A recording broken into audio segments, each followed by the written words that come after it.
What's good, YouTube? It's your boy JD back with another video. And I recently did an interview with one of New Jersey's top real estate agents, Laurie Silver-Corsello. Now, Laurie's part of the Sue Adler team, and she's been a real estate agent for over 16 years. And amongst other things, she has over $100 million in sales in just the past 5 years. Now, if you haven't watched part 1 of this interview where Laurie and I talked about what it's like being on a team versus being independent, startup costs, expenses, college versus trade school, I advise you to go do so. But in today's video, we're going to be talking about challenges, common misconceptions, how to start, build, and maintain your real estate business, the effects of COVID-19, and at the end, Laurie's going to share some of her favorite books for young real estate agents and entrepreneurs. So make sure you watch this video all the way through so that you don't miss any of the dimes that Laurie drops in this video, and make sure you smash the like button, comment any questions, and subscribe to the channel. But without further ado, let's get into the video.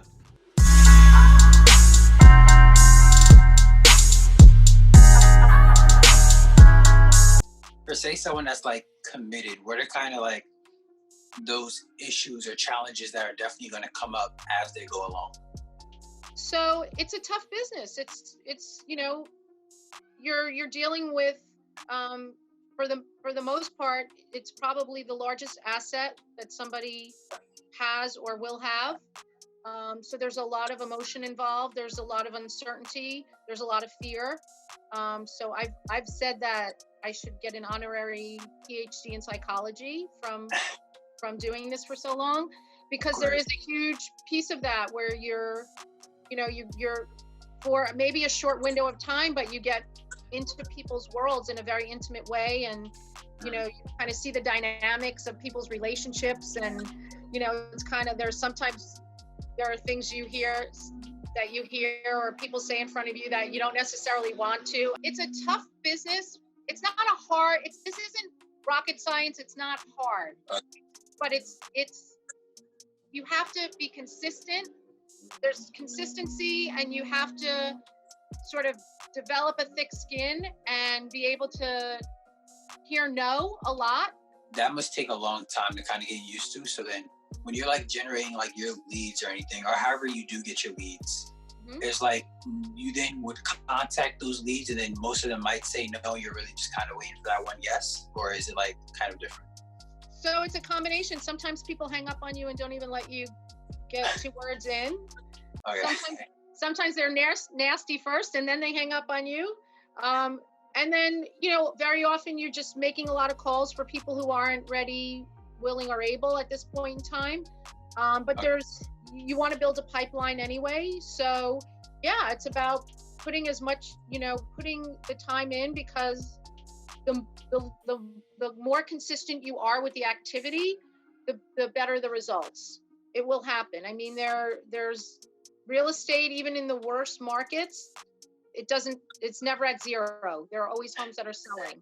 So there's always a need. It's a life cycle thing, right? People move, people get married, people get divorced, people die. So there's always a reason that homes are transacted.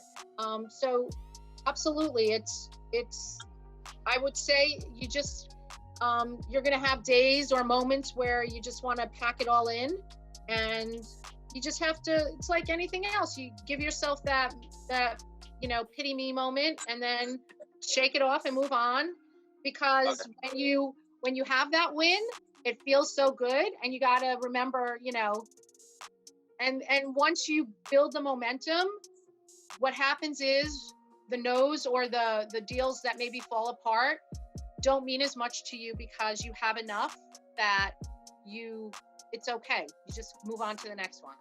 So is there any like common misconception like about like being a real estate agent that a lot of people actually like don't know? Yeah, so I think most people getting into it think it's easy, and think that like what you'll see in real estate is when the markets are very strong, a lot of people jump in and get their license. And when we're in a tough market like 2008, it shrunk a lot. Like a lot of people walked away. And I think a lot of people think they can put, a little bit of work into it, but make a full-time income. Big return, yeah. So I think the big misconception is you get your license, you find a buyer or a seller, you put a sign in the lawn, and then, it just happens. But there's a lot involved in a transaction. Sometimes you have to get really creative. I'm working with somebody now who has had some unfortunate things happen in her life, but she needs help. She needs to sell her house, and wants to sell her house, and wants to buy something new. And she's got a lot of stumbling blocks. But I keep connecting her with people to, help facilitate and make it happen. So you have to, I think, want to do this, not purely to make money. Because Okay. I think it's like anything that you do in life. If that's your sole reason for doing it, people are going to feel that. Yeah. So you have to want to do it, be passionate about it. And even on the days where you want to Give say, it up. oh my God, why am I doing this? Still in your heart of hearts, you know that this is what you're driven to do. I think this is a great platform for people who don't want to work for corporate America, are more independent thinkers, or entrepreneurial. You can build a business in this business and be very successful at it, but you have to work hard, and I don't want to say be patient, because I don't think it's about patience. It's about consistency, and just keep at it, and you can really, make a nice living at it, frankly. One of the things is COVID-19 was kind of like a big thing that kind of hurt everyone. Can you talk about how like that kind of impacted your whole field and maybe like yourself individually? Yeah, so we started out this year. January was one of our best Januaries, and we were like, whoa, this is going to be like an amazing year. This is going to be spring. This is crazy. It's going to be great. And then COVID hit, and we were like, whoa, maybe not. And the difference between this and like 2008, where the whole that was really created from real estate, right? That was the bubble that exploded in real estate. This was a very different thing. I don't think any of us experienced. There was no precedent for this. So absolutely business stopped for a while. But the question was, it became more challenging on how do you approach it with people, because you don't want to come from it and be at a place where people think you're being insensitive, right? Because this was a pandemic and people's health and lives were involved. But what we did was we were able to pivot and shift our business so that we could provide for our clients who needed us, and then be there to really take off when the business opened up again. And so it was scary for a little bit, but I think, like any business, if you're doing this for a while, and there's a bunch of books that I'm going to put up that I think if people are interested in reading. So one of the things for me, maybe 10 years ago, if this happened, I would have sort of been like, oh my God. But I've been doing this long enough that, you kind of plan. You have to plan for when you're an independent contractor, for good and bad, right? So you want to make sure you have that nest egg when times are really good,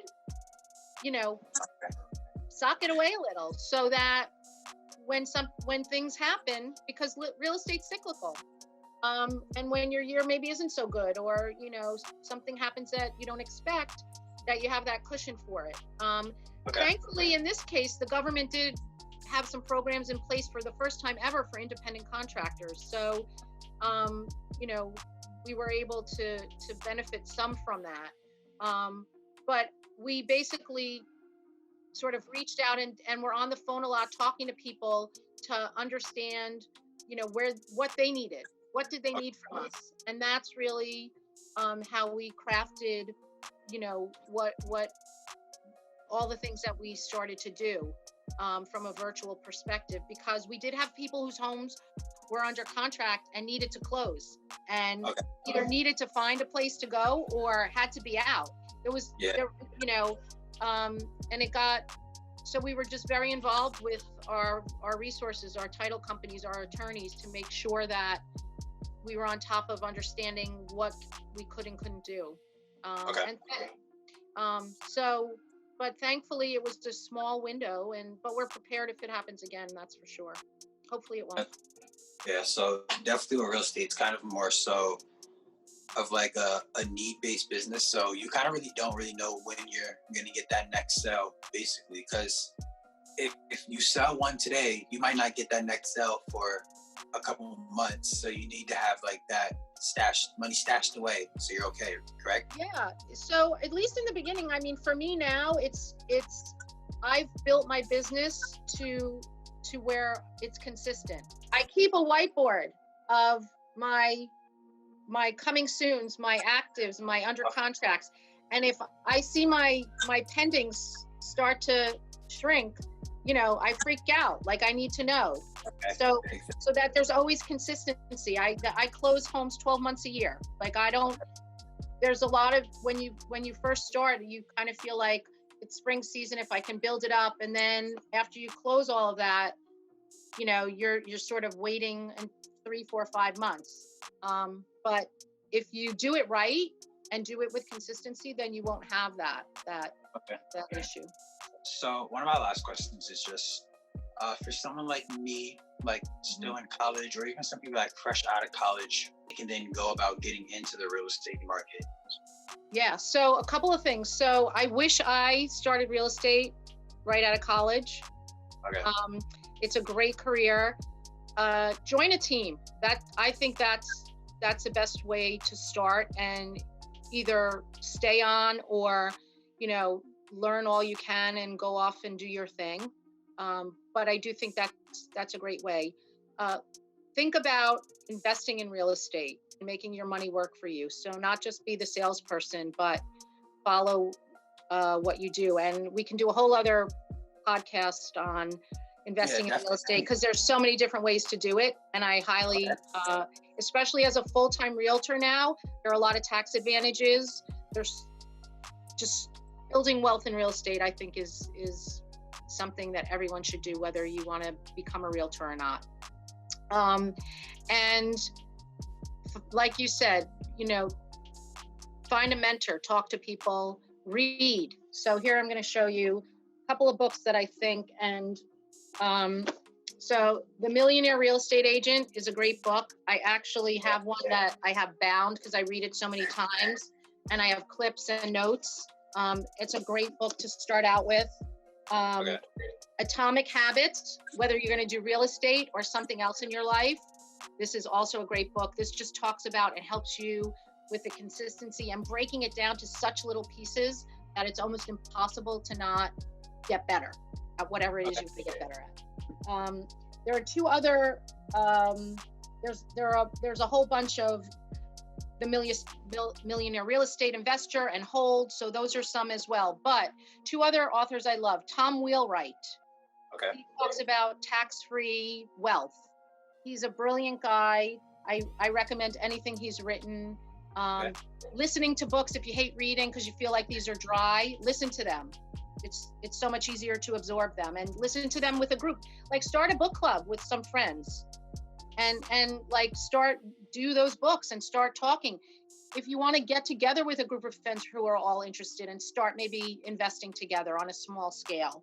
And then Robert Kiyosaki, he's also a great guy in terms of learning about money. And those are the things I'm going to tell you that I wish if I could go back, and these are things I teach my children about learning more about money and understanding money, not just having money, but really understanding money and how to make it work for you and really what it means in your life, and being okay. And being okay with failing. Like, failure is not a bad thing, making mistakes, not a bad thing. Learn from them and grow from it. And that's what I would say. And anyone who's interested, I'm happy to chat with them. You have my contact information. I do. So I'm happy to connect with people who are interested in getting into real estate, and helping them in any way I can. It's really, I think it's a great way to build a life. I'll make sure I put down all your information down in the description below, and all the books that you mentioned, and all the authors that you also mentioned. So, I think that's it. One I more just book want is The One Okay. Thing. This is a great book as well. Okay. So I read a lot. I listen too. That's great. I just want to thank you for coming on the channel and just like explaining all the questions that I had. I actually had a lot of my friends message me some questions, and a lot of people like that follow me on Instagram messaged me questions that they had about it. So, and I just want to thank you for just taking the time out of your day to answer all those questions. Oh, you're welcome. Did we answer them? Yeah, definitely. Oh, Definitely awesome. each and every one of them. So much. It was really great meeting you, and I applaud what you're doing, and good luck. Keep going. Thank you. Thank you. All right. We're definitely gonna have to do this again about another topic. I would love to.